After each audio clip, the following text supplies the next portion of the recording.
Le chef de l'État, le président Laurent Gbagbo, s'est adressé à la nation ivoirienne. Nous l'écoutons. Ivoiriennes, Ivoiriens, mes chers compatriotes, chers amis de la Côte d'Ivoire, le vendredi 3 décembre 2010, le Conseil constitutionnel de la République de Côte d'Ivoire a proclamé les résultats définitifs de l'élection présidentielle du 28 novembre 2010. Ces résultats sont connus de tous, à l'intérieur comme à l'extérieur du pays. J'ai remporté le scrutin avec 51,45% des suffrages. Je suis le président de la République de Côte d'Ivoire. Je remercie les Ivoiriens de m'avoir renouvelé leur confiance.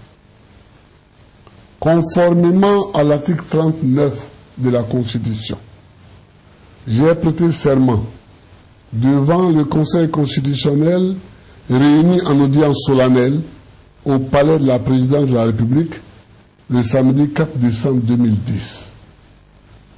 Le lundi 6 décembre, j'ai nommé un premier ministre et le premier conseil des ministres du nouveau mandat s'est tenu au palais présidentiel le mardi 7 décembre 2010.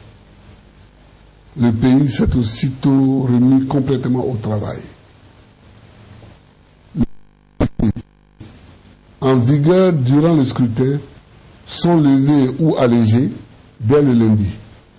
Les frontières sont rouvertes et les horaires de couvre-feu aménagés. L'État fonctionne. L'économie est en route. Durant tout ce processus, je m'en suis tenu scrupuleusement aux règles établies par notre Constitution et les Ivoiriens, dans leur immense majorité, ont choisi de suivre la voie de la légalité républicaine qui garantit le fonctionnement démocratique des institutions. Je remercie les Ivoiriens pour leur attachement à notre patrie et aux institutions de la République. Les troubles que l'on observe aujourd'hui en Côte d'Ivoire sont nés du refus de mon adversaire de se soumettre aux lois, règlements et procédures en vigueur dans notre pays. Je tiens donc pour responsable des tueries, des incendies et des pillages perpétrés au cours de la marche insurrectionnelle du RHDP du 16 décembre 2010, ceux qui, à l'intérieur comme à l'extérieur, ont décidé d'agir contre les lois ivoiriennes. Ils nous font la guerre, non pas parce que nous aurions empêché l'expression démocratique des Ivoiriens, mais parce qu'ils renient au peuple ivoirien son droit souverain de choisir lui-même ses dirigeants, de respecter les institutions qu'il s'est données et de vivre dans un pays libre. Selon les lois ivoiriennes, en effet, la commission électorale indépendante organise les élections et en proclame les résultats provisoires. Il revient au Conseil constitutionnel et à lui seul de proclamer les résultats définitifs. L'article 59, alinéa 2 du Code électoral stipule que la commission électorale indépendante procède aux opérations de collecte et à la proclamation des résultats provisoires au niveau national et en présence des représentants des candidats. Dans une note circulaire en date du 13 novembre 2010, la CEI elle-même a indiqué que cette proclamation des résultats globaux par le président de la CEI se fait en séance publique en présence des commissaires centraux. Au lieu de cela, à quoi avons-nous assisté? Le jeudi 2 décembre 2010, M. Youssouf Bakayoko, président de la CEI, se retrouve contre toute attente à l'hôtel du Golfe, quartier général de campagne de mon adversaire. Là-bas, seul, sans les commissaires centraux, ni les représentants des candidats, il a proclamé des résultats de l'élection présidentielle en violation de toutes les dispositions légales et réglementaires régissant la CEI. Il est évident que ces résultats sont nuls et de nul effet. Et c'est en se fondant sur ces résultats que la communauté internationale déclare la guerre à la Côte d'Ivoire. Cela n'est pas acceptable et cela ne sera pas accepté. La vérité, c'est qu'à la fin du deuxième tour de l'élection présidentielle, la CEI n'a pas été capable de proclamer les résultats provisoires dans les délais prescrits par la loi, soit 72 heures après la clôture du scrutin. Elle a plutôt donné au monde entier le spectacle affligeant d'une institution bloquée par ses contradictions internes, étant composée de représentants des partis politiques et de la rébellion armée. La CEI a failli. Il revenait au Conseil constitutionnel de se saisir du dossier, ce qu'il a fait. Je rappelle que la Commission électorale indépendante est une autorité administrative, tandis que le Conseil constitutionnel est la plus haute juridiction de la Côte d'Ivoire.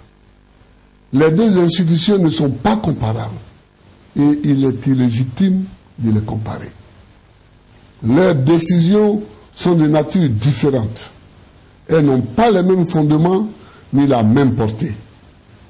Au terme de l'article 2 du Code électoral, les missions de la CEI sont d'assurer notamment la garantie sur toute l'étendue du territoire national et à tous les électeurs du droit et de la liberté de vote, le contrôle de la régularité du déroulement des opérations de vote, de dépouillement des bulletins de vote et de recensement des suffrages, la collecte des procès-verbaux des opérations de vote et la centralisation des résultats, la proclamation provisoire ou définitive des résultats de toutes les élections à l'exception de l'élection présidentielle et du référendum pour lesquels la proclamation définitive des résultats relève de la compétence exclusive du Conseil constitutionnel. Mes chers compatriotes, chers amis de la Côte d'Ivoire, l'élection du 28 novembre 2010 est bien une élection présidentielle. Il fallait attendre la décision du Conseil constitutionnel pour connaître les résultats définitifs et le nom du vainqueur. J'ai attendu que le droit soit dit. Les troubles qui endeuillent aujourd'hui mon pays font suite aux déclarations tendant à faire croire que la qualité de président de la République de Côte d'Ivoire peut échoir à une personne autre que celle qui est proclamée élue par le Conseil constitutionnel. Le bilan de ces troubles est lourd. Pour la seule journée du jeudi 16 décembre 2010, nous avons enregistré 20 morts, dont 10 membres des forces de l'ordre tués par balle. Je salue la mémoire de nos hommes, nos forces de défense et de sécurité tombées au champ d'honneur. Je salue la mémoire de toutes les personnes mortes au cours de ces journées de folie. Elles sont nos martyrs, les martyrs de la République. Elles sont mortes pour défendre la Constitution ivoirienne et les institutions qui l'incarnent. Je souhaite prompt rétablissement à tous ceux et à toutes celles qui sont blessés. Je souhaite du courage à ceux, et ils sont nombreux, qui ont vu leurs maisons pillées et incendiées.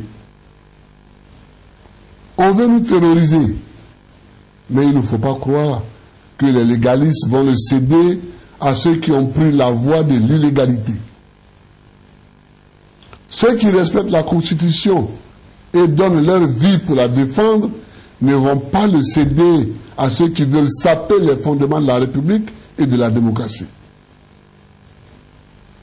Mes positions sur la conquête et l'exercice du pouvoir sont connues. Pour moi, il ne faut pas vouloir le pouvoir pour le pouvoir. On veut le pouvoir pour servir le peuple. Le pouvoir ne peut pas servir de moyen pour faire s'ouvrir le peuple. Je ne veux plus que le sang soit versé. Je ne veux plus de guerre. Je ne veux pas que le sang d'un seul Ivoirien soit versé. Je ne veux pas d'une guerre en Côte d'Ivoire qui peut s'étendre aux pays voisins ou les affaiblir.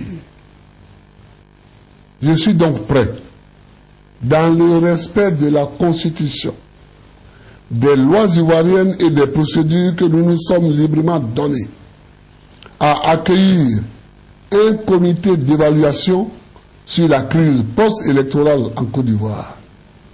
Ce comité, dirigé par un représentant de l'Union africaine et comprenant des représentants de la CEDEAO, de l'UEMOA, de la Ligue arabe, des Nations unies, des États-Unis, de l'Union européenne, de la Russie et de la Chine, aura pour mission d'analyser objectivement les faits et le processus électoral pour un règlement pacifique de la crise. Ce comité devra également comprendre des Ivoiriens de bonne volonté. Je lance un appel à toutes les personnalités qui se trouvent encore à l'hôtel du Golfe de regagner leur domicile. Personne ne les a contraintes dans cet hôtel. Personne ne les empêchera d'en sortir. Elles sont libres de leur mouvement. J'appelle les Ivoiriens à la retenue. Nous avons demandé le départ de l'opération des Nations Unies en Côte d'Ivoire, ONUCI, et des forces françaises qui la soutiennent. Notre démarche s'est faite par la voie diplomatique. C'est par la voie diplomatique que nous entendons obtenir satisfaction sur cette exigence capitale pour notre souveraineté. Je demande aux jeunes de rester calmes. L'ONUCI et les forces françaises partiront de Côte d'Ivoire, mais nous ne voulons pas de mort inutile. Nous avons encore tous en mémoire les douloureux souvenirs des événements de novembre 2004. Aujourd'hui, en 2010, comme hier en 2002, en 2003, en 2004, en 2007, je tends la main du dialogue. Je tends la main à l'opposition, à M. Ouattara, comme à la rébellion armée qui le soutient. J'ai confiance en notre capacité à construire une nation dans la paix, la démocratie et la prospérité.